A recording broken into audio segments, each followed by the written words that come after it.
So good morning students. Today we will study about Punjabi culture. तो Punjabi culture के बारे में पढ़ने से पहले हमें ये पता होना चाहिए पंजाब क्या है, पंजाब के जो नाम पंजाब पड़ा है उसका ओरिजिनेशन कहाँ से हुआ। वैसे तो आप पहले भी पढ़ चुके हो लेकिन फिर भी आपको एक बार रिवाइज करवाने के लिए मैं बता दूं। This name originated from the Persian language. Persian language मतलब फारसी लैंग्वेज से इसे कन्वर्ट किया है, ओरिजिनेट किया गया है।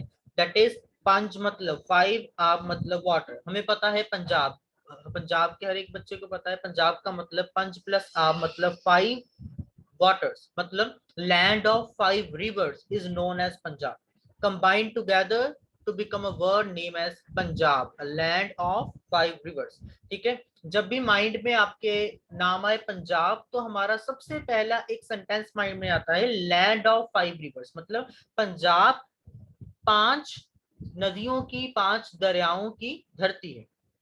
ठीक है, उसी पंजाब के बारे में आज हम उसके कल्चर के बारे में स्टडी करेंगे। उसके कल्चर के बारे में क्यों स्टडी करेंगे, क्योंकि हमारा सब्जेक्ट जो है it is related to Punjab and Chandigarh.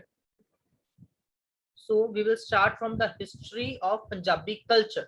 हम पंजाब की नहीं, पंजाबी कल्चर की हिस्ट्री के बारे में स्टडी करेंगे। ठीक है जी, ancient history, middle east history and the modern history, modern culture, तीनों के बारे में हम स्टडी करेंगे कि कैसे पुराना पंजाबी कल्चर कैसे होता था और अब के पंजाबी कल्चर में क्या डिफरेंस है। ठीक है जी, the culture of Punjab underwent significant phases of evolution that may be broadly divided into three categories. The first one is ancient Punjab. Ancient Punjab had a rich backed brick urban architecture. The people at the time were highly fascinated with large number of artifacts games such as dice। मतलब अगर पहले पंजाब के लोगों की बात करें तो पहले पंजाब के लोग बहुत फैसिनेटेड थे, बहुत ही ज्यादा उनकी जो ड्रेसेस थी, उनका जो रहने का ढंग था वो बहुत ही ज्यादा रिच था। उनकी जो ड्रेसेस थी वो बहुत ऑर्नामेंट से भरी हुई थी। ठीक है जी, उसके अलावा पंजाबी लोग, क्योंकि स्टार्टिंग से ही अगर हम बात करें तो पंजाबी लोग जो है वो फील्ड्स में मतलब खेती में, क्रॉप्स में ज्यादा उलझे रहते हैं, तो इसीलिए उनका जो कल्चर था वो भी कहीं ना कहीं जो क्रॉप से जो फील्ड है उसी के अराउंड घूमता था। तो वो फैसिनेटेड थे अबाउट सम गेम्स जैसे कि डाइस। ठीक है, डाइस एक गेम है, ठीक है, जिसे चौसर कहा जाता है इन हिंदी। ठीक है, it is a kind of ludo but एक अलग लेवल। ठीक है जी, तो डाइस या आर्टिफैक्ट्स उनके जो होते थे, उनके जो धंधे थे, काम करने के अलग अलग उनके पास व्यवसाय थे, मतलब साधन थे, अलग अलग तरीके से वो काम करते थे। ठीक है जी, जैसे गोल्ड स्मिथ थे अगर हम बात करें, तो उसके बाद आयरन स्मिथ थे। हर एक पर्सन अलग अलग काम करता। तो पंजाबी थे वो बहुत ही ज्यादा हार्ड वर्किंग माने गए हैं from the starting of humanity. Ancient Punjab के बाद अगर हम मिडल ईस्ट पंजाब की बात करें, जो मैंने जैसे बताया पुराने पंजाबी लोग कपड़े काफी उनके अगर बात करें तो वाइब्रेंट इन कलर होते थे। ठीक है जी, उनके आर्टिफैक्ट्स बहुत फैसिनेटेड होते थे। ठीक है जी, अगर मिडल एज की थोड़ा सा आगे बढ़े, थोड़ा मिडल एज मतलब 80 हम बात करें 18th सेंचुरी, 17th या 19th सेंचुरी की बात करें, तब की बात करें मिडिल एज जो थी। During the middle age there were number of foreign invasions in the state. मतलब जैसे कि बात करें, इंडिया एक ऐसा कंट्री है जिसने पता नहीं कितने साल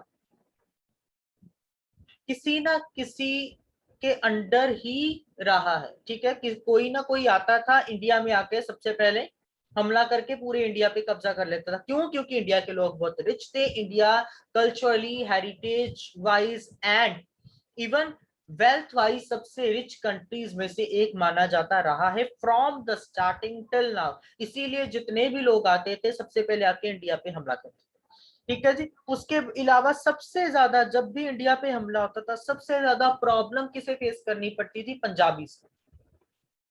क्योंकि अगर हम बात करें सिंपल कि जो पहले का पंजाब था, ठीक है, या पहले का इंडिया, पूरे इंडिया की बात करें, पहले का इंडिया हिमालय से स्टार्ट होता था।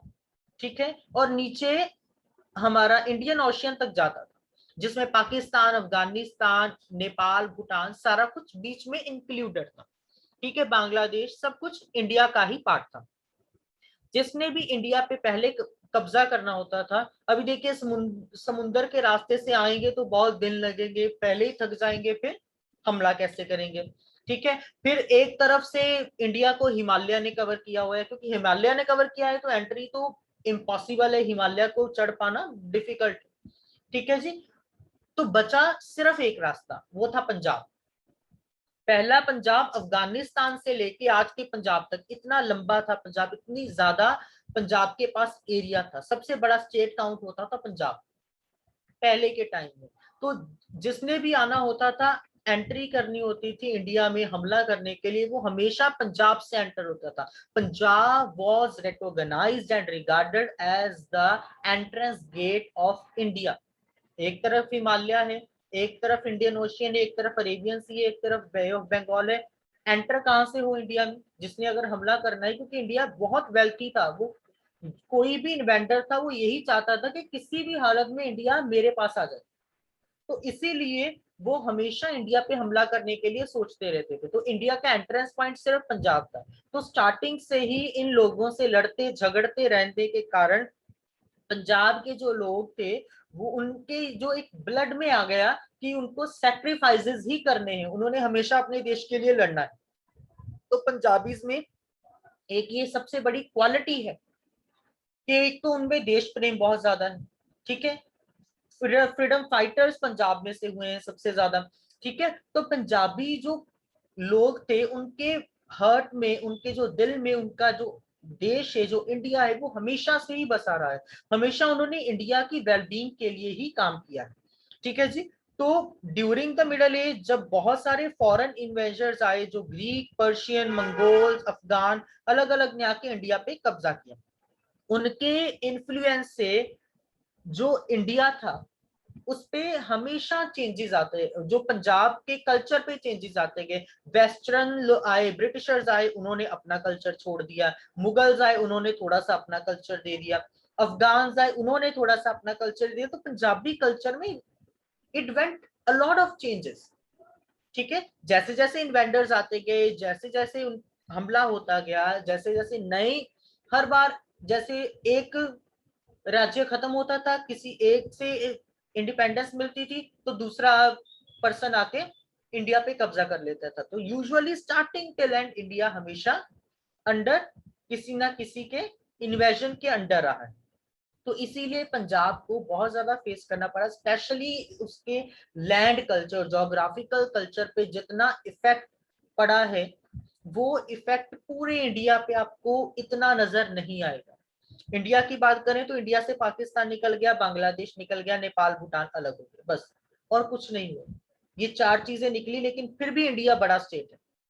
अगर पंजाब की बात करें, Punjab at the era of Maharaja Ranjit Singh, जब महाराजा रंजीत सिंह के टाइम पे पंजाब की अगर मैं आपको लिमिट्स बताऊं, तो अफगानिस्तान के हिंदू कुश पर्वत जो है, जहां पर सबसे ज्यादा अर्थक्वेक्स आते हैं, हिंदू कुश पर्वत से लेके Saraswati river, that was beyond Delhi, Delhi के भी बाद, यमुना रिवर के भी बाद का एरिया, उतना पंजाब था। सब जम्मू कश्मीर, सारा उत्तराखंड, हरियाणा, हिमाचल, सब कुछ पहले पंजाब में ही था। पंजाब की हदें इतनी ज्यादा बड़ी हुई। ठीक है जी, लेकिन जैसे जैसे कोई ना कोई आता गया, पंजाब का कुछ हिस्सा अपने अंडर कब्जे में लेता रहा। ठीक है, सबसे पहले पंजाब को नुकसान पहुंचा, पंजाब का अफगानिस्तान वाला एरिया छीन गया। पंजाब सिर्फ पाकिस्तान का पंजाब, आज का पंजाब, हरियाणा, हिमाचल, यही रह गया। फिर उसके बाद 1947 में जब आजादी मिली, पंजाब आधा रह गया, सिर्फ 50% पंजाब इंडिया के पास आया, बाकी सारा पंजाब पाकिस्तान। अभी जो पाकिस्तान पूरे का पूरा है, वो एक्चुअल में पहले पूरा पंजाब होता था। ठीक है जी, फिर उसके बाद हमारे इंडिया में जो पंजाब बचा 1960 में, उसको भी तीन पार्ट्स में डिवाइड कर दिया गया according to language, Punjab, Haryana, Himachal. तो पंजाब के कल्चर, पंजाब की ज्योग्राफी पे जितना इफेक्ट इन इन्वेजन्स ने डाला है, इन इन्वेंडर्स ने, in Persian, Greek, Mongol, Afghan, Britishers ने डाला है, उतना इफेक्ट किसी और स्टेट पे कभी नहीं पड़ा। ठीक है, किसी और, हम हमेशा कहते हैं पंजाब के लोग बहुत लड़ाकू होते हैं, बहुत लड़ते झगड़ते हैं। एक्चुअली पंजाब के लोग केयरिंग के साथ साथ उनके ब्लड में है लड़ना। स्टार्टिंग से एंड तक वो देश को बचाने के लिए हमेशा लड़ते आए हैं। किसी ने कुर्बानी दी, सबसे पहले पंजाब खड़ा होता था, क्योंकि इन्वेंटर्स आते पंजाब की ओर से थे। ठीक है, तो पंजाब का जो कल्चर है, पंजाब के जो लोग हैं, वो हमेशा उनमें कहीं ना कहीं देशभक्ति की भावना उनके अंदर ही है। अगर आज के मॉडर्न पंजाब की बात करें, today Punjabi people are widely distributed all over the world. As a result, the traditional culture has been strengthened and expanded to the Western world as well as especially US, UK and Canada. पहले पंजाब का culture India तक ही था, बल्कि Punjabi culture को और cultures ने आके दबाना शुरू कर दिया। अभी पंजाबी कल्चर पूरे वर्ल्ड में फैला हुआ है। यूके में जाओ पंजाबीज मिल जाएंगे, यूएस में जाओ पंजाबीज मिल जाएंगे, कनाडा में जाओ पंजाबीज हैं, ऑस्ट्रेलिया में जाओ पंजाबीज हैं, दुबई में जाओ पंजाबीज हैं। तो हर जगह पूरे वर्ल्ड में पंजाबीज ने जाके अपने पंजाबी कल्चर को बढ़ावा दिया है और पंजाबी कल्चर और स्ट्रेंथन हुआ। ठीक है जी, ancient Punjabi culture, middle east Punjabi culture and modern Punjabi culture. Ancient में जो था वो एक्चुअल पंजाबी कल्चर था, उनकी रिचनेस, उनका रहने का ढंग, उनका खाना पीना, वो एंशिएंट एक्चुअल पंजाबी कल्चर था। मिडल ईस्ट में आके पंजाब टूटना शुरू हुआ, जैसे मैंने आपको बताया, अफगानिस्तान निकल गया, फिर पाकिस्तान निकल गया 47 में, फिर 1960 में हरियाणा हिमाचल अलग हो गया, तो बचा पंजाब थोड़ा सा। ठीक है, तो ये मिडल ईस्ट में हुआ। अगर मॉडर्न पंजाब की बात करें, मॉडर्न पंजाब में कुछ टच वेस्टर्नाइजेशन का भी है, लेकिन मॉडर्न पंजाबी कल्चर पूरे वर्ल्ड में फैला हुआ है, जबकि पहला जो हमारा एशियन और मिडल ईस्ट में सिर्फ इंडिया में ही था। ठीक है, तो अगर हम उससे आगे बढ़े तो पंजाबी म्यूजिक की बात करें, Punjabi music, Bhangra is one of the many Punjabi musical art forms that is increasingly listened to in the West and is becoming a mainstream favorite.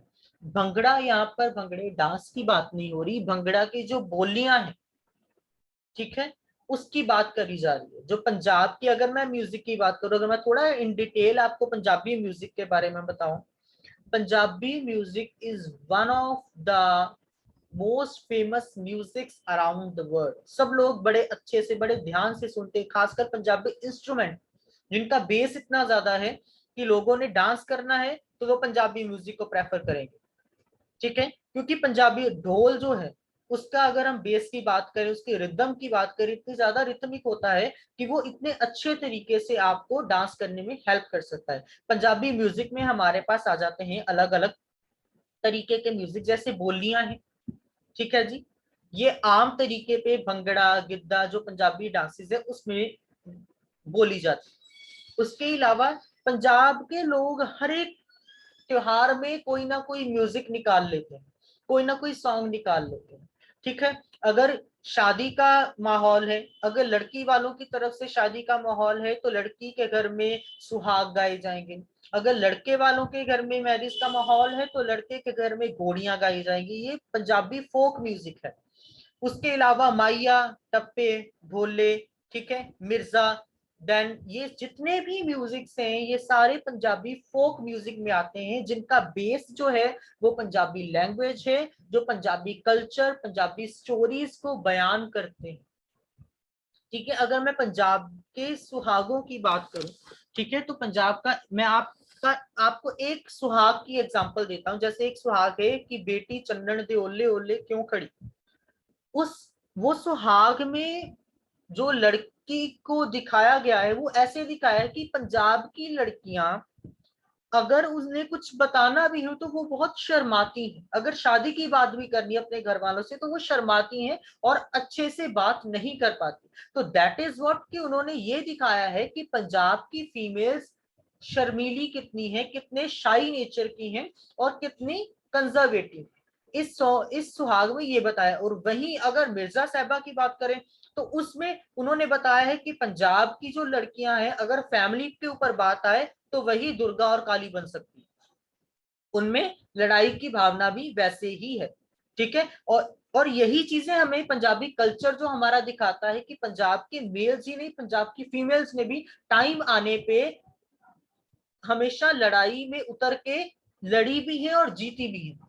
ठीक है। तो ये पंजाब का म्यूजिक जो है ये कहीं ना कहीं वो सारी स्टोरीज को बयान करता है। अगर आप कविश्री सुनोगे, ये पंजाबी फोक म्यूजिक का ही एक पार्ट है जिसे गुरमत काव्य में काउंट किया जाता है, मतलब जिसमें गुरुओं की, देवों की, ठीक है, बाणी को, जो गुरुओं की बाणी है, जो सिखिज्म की गुरुओं की बाणी है, उनको गा के बयान किया जाता है, उन्हें कविश्री कहा जाता है। तो उसमें किस्से जो होते हैं, जितने भी किस्से हुए हैं, बड़े बड़े किस्से, जैसे गुरु गोबिंद सिंह जी की कोई लड़ाई हुई है तो उस लड़ाई को वो इस तरीके से बयान करते हैं म्यूजिक में, in the form of music, के सामने वाले को उससे ये पता चलता है कि पंजाबीज अपने कल्चर में कितने रिच है। अगर उनके देश के ऊपर बात आ जाए तो वो दूसरे को खत्म कर देंगे, लेकिन या खुद मर जाएंगे या दूसरे को खत्म कर देंगे, लेकिन अपने देश को कभी नुकसान नहीं होने देंगे। ठीक है। ये पंजाब का म्यूजिक कहीं ना कहीं पंजाबी कल्चर को रिफ्लेक्ट करता है और पंजाबी कल्चर के बारे में दूसरे लोगों को इंफॉर्मेशन देता है। ठीक है। पंजाबी म्यूजिक में हमारे पास चिमटा, ढोल, ठीक है, तुम्बी, उसके अलावा अलगोजा, ठीक है, ये कुछ हमारे पंजाबी म्यूजिक के इंस्ट्रूमेंट है। पंजाबी डांसेस के बारे में अगर मैं बात करूं तो owing to the long history of Punjabi culture and of the Punjabi people, there are many dances normally performed at the time of celebration, including harvesting festival and weddings. जैसे मैंने बताया, पंजाब के लोग कोई भी खुशी का मौका हो, कोई भी त्योहार आ जाए, गाने और डांस के बिना अधूरा है। हार्वेस्टिंग का फेस्टिवल है, बैसाखी है, उन्होंने त्योहार मनाना है, गाएंगे, नाचेंगे, अलग अलग डांसेस परफॉर्म करेंगे। ठीक है। अगर किसी के घर में शादी है तो डांसेस परफॉर्म किए जाएंगे, गाना गाया जाएगा। ठीक है। अगर किसी के कोई बच्चा हुआ है तब डांसेस परफॉर्म किए जाएंगे, गाना गाया जाएगा। इवन आपको एक और चीज बताऊं कि पंजाब में अगर किसी की डेथ भी हो रही है, उस टाइम पे भी जो पंजाब की लेडीज हैं वो उस पर्सन को गा के विदा करती हैं।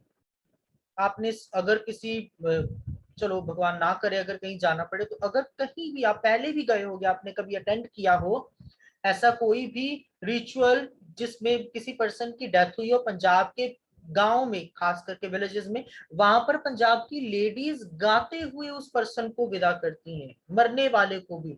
तो पंजाबी फोक म्यूजिक सिर्फ खुशियों के मौके पे नहीं, गमी के मौके पे स्ट्रेंथ देने के लिए भी गाया जाता है, ताकि जो सामने वाले हैं उसको स्ट्रेंथ मिले कि हाँ भाई सब कुछ ठीक हो जाएगा, घबराने की जरूरत नहीं है। ठीक है। पंजाबी फोक म्यूजिक में हमारे पास अलग अलग, पंजाबी डांसेस की बात करें तो बहुत अलग अलग टाइप ऑफ डांसेस है। Bhangra for men, jhumar for men, giddha for women, dhamal, luddi for men, luddi female भी कर सकती है। ठीक है। उसके अलावा Malwai giddha is for man. ठीक है। ये सारे का सारा पंजाबी डांसेस मैं पहले आपको एक्सप्लेन कर चुका हूँ। ठीक है। तो आई डोंट थिंक सो मुझे दोबारा इसे रिपीट करने की जरूरत है, कौन कौन से डांसेस कौन कौन परफॉर्म करता है। उसके बाद पंजाबी डांसेस के बाद पंजाबी वेडिंग्स की बात करें, पंजाबी वेडिंग सेरेमनी पूरे के पूरे पंजाब में सबसे बड़े इवेंट्स में से एक है। किसी के घर शादी है तो वो किस तरीके से उसे सेलिब्रेट करते हैं, उनके लिए पंजाबी वेडिंग इज उनके जीवन भर का एक पूंजी उन्होंने वहां पर खर्च कर दी। पंजाब में सिर्फ सिखिज्म नहीं है, Muslim, Hindu, Sikhism, Jain, Buddhist, Christian सब हैं। सब ने अपने तरीके से अपने अकॉर्डिंगली मैरिजेस करते हैं। ठीक है। काजी, पंडित, ग्रंथी, प्राइस्ट, किसी न किसी को बुला के इसमें। अभी पंजाबी वेडिंग्स की बात करें तो मैं अगर ट्रेडिशनल पंजाबी वेडिंग की बात करूं, शादी वाले दिन से 21 दिन पहले से पंजाबी वेडिंग स्टार्ट हो जाती है। जब शादी होनी हो उससे 21 दिन पहले एक माही हक जिसे कहा जाता है, विच मीन्स कि मैरिज की शुरुआत हो गई है। 7 सुहागने जो होती है वो इकट्ठी होके, ठीक है, वो चक्की जो होती है, पत्थर की चक्की होती है, उसमें दाल डाल के उसे पीसती है। उससे शादी की शुरुआत हो जाती है कि 21 दिन, शादी से 21 दिन पहले उस दिन से शादी की शुरुआत हो गई कि अब से शादी स्टार्ट हो गई, घर में अभी चहल पहल रहेगी, लोग आते जाते रहेंगे, मेहमान आते जाते रहेंगे। और 21 दिन पहले ही लड़की वालों की ओर से लड़के वालों को एक साही चिट्ठी मतलब शादी से रिलेटेड चिट्ठी भेजी जाती है कि हम अपनी बेटी की शादी आपके बेटे से इस तारीख को कर रहे हैं। उसके बाद धीरे धीरे करके फेस्टिवल पूरे का पूरा टिल द मैरिज चलता ही रहता है। वो 21 दिन घर में गाना बजाना, नाच का माहौल, ठीक है, डांसेस होंगे, मेहमानों की चहल पहल होगी, अलग अलग रिचुअल्स किए जाएंगे, जैसे वटना लगाया जाएगा, ठीक है, जिसमें हल्दी और बेसन का घोल ग्रूम एंड ब्राइड को लगाया जाता है। फिर मेहंदी होगी, बैंगल सेरेमनी आजकल एडिशन हुई है, ठीक है। तो ये बहुत सारी अलग अलग चीजें हैं जो एक पंजाबी वेडिंग में होती है, किसी भी वेडिंग की, चाहे हिंदुइज्म में है, चाहे सिखिज्म में है, चाहे मुस्लिम्स में है, ठीक है। ये रिचुअल्स हर एक में होता है। 21 दिन पहले शाही चिट्ठी भेजना, ठीक है, उसके बाद मेहंदी लगना, बटना लगाना, ये सब कुछ हर रिलीजन में सेम ही होता है। ये पंजाब का कल्चर, ये रिलीजन का कल्चर नहीं है। तो इसे आप थोड़ा सा माइंड में रखिए।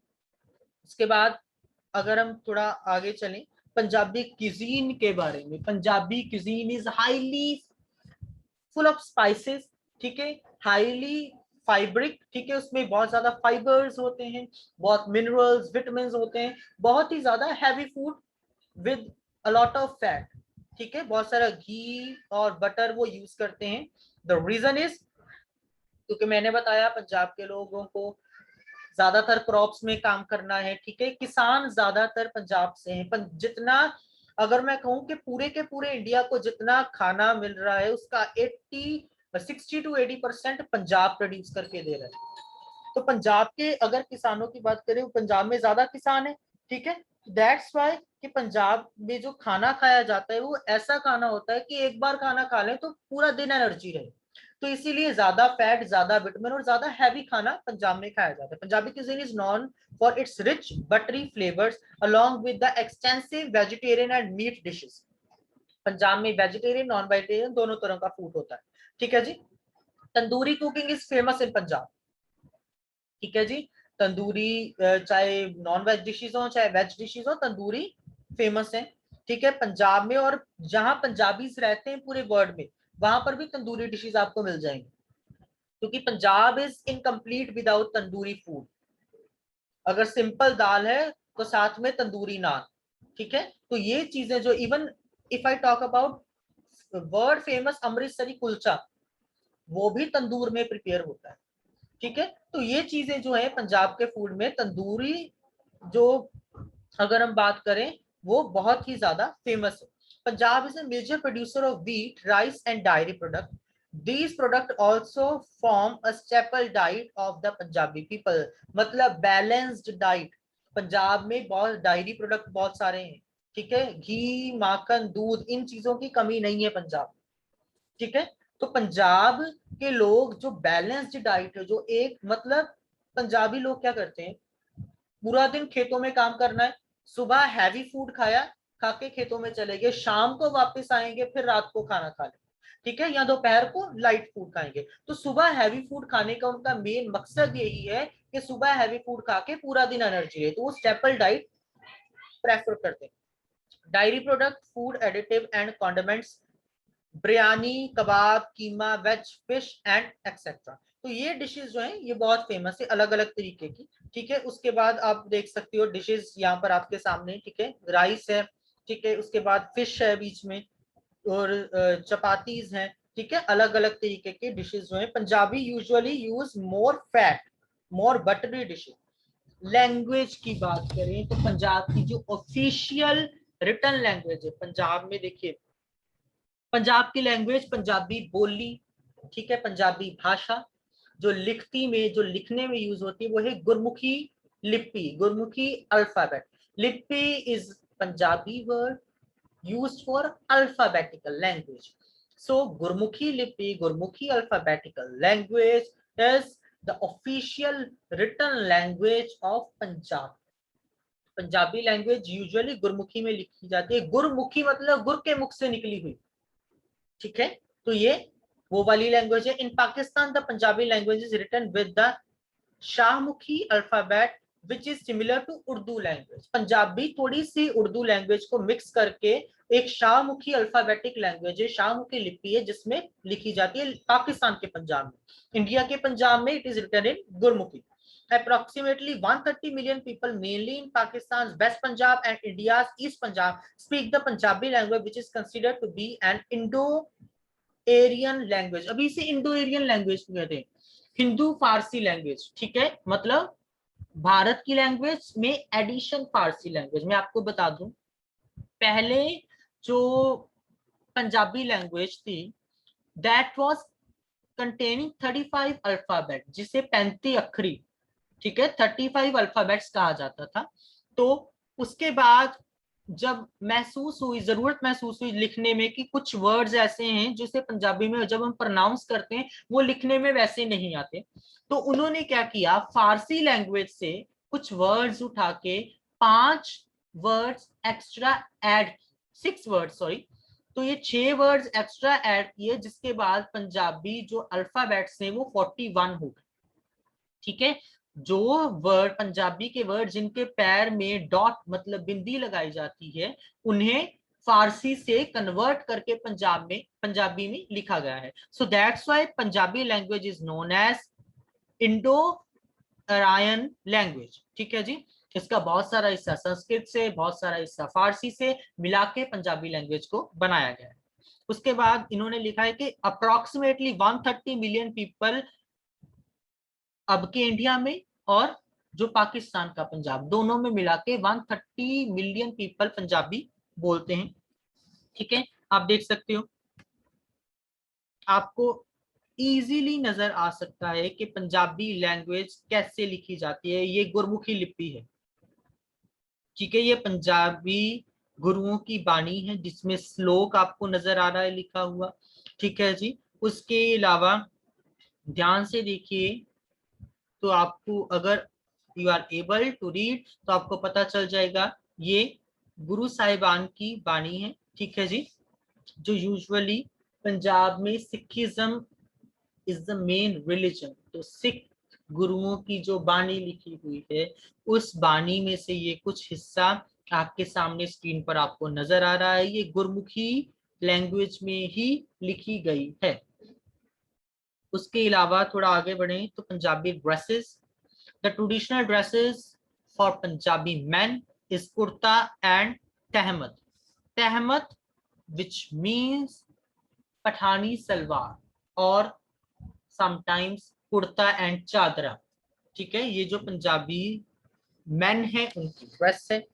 ठीक है, तो उसके बाद पजामाज मुख्तलिफ स्टाइल, मतलब अलग अलग हो सकते हैं, लेकिन जो फॉर्मल आप मेन ड्रेस है वो है कुर्ता चादरा।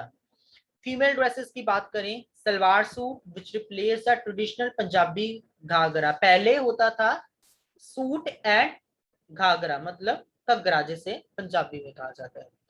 तो एक कमीज होती थी, ठीक है, ऊपर की शर्ट और साथ में घाघरा। ये ट्रेडिशनल पंजाबी वुमेन अटायर है, चाहे मैरिड चाहे अनमैरिड, हर एक वुमेन यही पहनती। मैंने आपको बताया जैसे पहले वो क्या करती थी, कुर्ता पहना है मतलब शर्ट पहनी है, साथ में सलवार, सलवार के ऊपर से घाघरा। ठीक है, तो ऐसे ड्रेस पहनती थी। लेकिन अब ट्रेडिशन चेंज हो रहा है, ठीक है, मॉडर्नाइजेशन आई है, तो वो घाघरे को रिप्लेस कर लिया है सिर्फ सलवार पे। तो अभी सूट सलवार मतलब कुर्ता एंड सलवार जो अब का मॉडर्न ट्रेडिशन है। This is the basic difference between the dressing of Punjab people. Punjabi festivals, Punjab में जितने फेस्टिवल मनाए जाते हैं आई डोंट थिंक सो उतने कहीं और मनाए जाते हैं। हार्वेस्टिंग के लिए बैसाखी है, ठीक है, सर्दियां खत्म हो रही हैं, बसंत आ रही है, बसंत पंचमी है, माघी है, लोहड़ी है। ठीक है, तो ये दिवाली, दुशहरा, ये फेस्टिवल्स जो हैं, खास करके अगर मैं बैसाखी की बात करूं तो मेरे माइंड में अनंतपुर साहिब आ जाएगा। मैं दिवाली की बात करूं मेरे माइंड में अमृतसर आ जाएगा। ये जगहें हैं जो फेमस हैं फॉर दीज पर्टिकुलर फेस्टिवल्स। ठीक है, जहां पर बड़े बड़े मेले लगाए जाते हैं इन फेस्टिवल्स पे। बैसाखी सबसे बड़ा फेस्टिवल है पंजाब का, क्योंकि पंजाब में ज्यादातर किसान है, पंजाब में ज्यादातर क्रॉप रिलेटेड वर्क होता है, तो इसीलिए बैसाखी को मेन माना जाता है, क्योंकि इस दिन क्रॉप जो है उनको काटा जाता है, खास करके वीट जो है, कनक है जो, उसको काटा जाता है उसको, ठीक है, उसकी हार्वेस्ट किया जाता है। सो दैट्स व्हाई इस फेस्टिवल को सेलिब्रेट किया जाता है, क्योंकि इस दिन किसान क्या करते हैं, सारा कनक वगैरह बेच के, उनके पास बहुत सारा पैसा होता है, तो वो एज अ वेल्थ, एक वेल्थी पर्सन बन जाते हैं। इतना साल मेहनत करी होती है, गर्मी में खड़े होके पूरी कड़ी धूप में उन्होंने काम किया है, उस फसल को बोया है, उसके बाद फिर वो काट रहे हैं उस फसल को, ठीक है, तो वो यूजुअली क्या हो जाते हैं, वेल्थी हो जाते हैं इस टाइम पे, और वो अपनी वेल्थ को सेलिब्रेट करने के लिए, ठीक है जी, ये फेस्टिवल मनाते हैं, ठीक है। तो यूजुअली अगर आपने ये क्वेश्चन जब भी अटेम्प्ट करना है, तो सबसे पहले स्टार्टिंग में you should have to write about Punjab, its ancient, then middle east and modern culture, then उसके बाद पंजाब का अलग अलग पोर्शन स्टार्ट कर लीजिए, Punjabi culture, Punjabi music, Punjabi dance, Punjabi dresses, Punjabi cuisine, ठीक है, ये सारे लिख के आपका इजीली जो है क्वेश्चन वो कंप्लीट हो सकता है।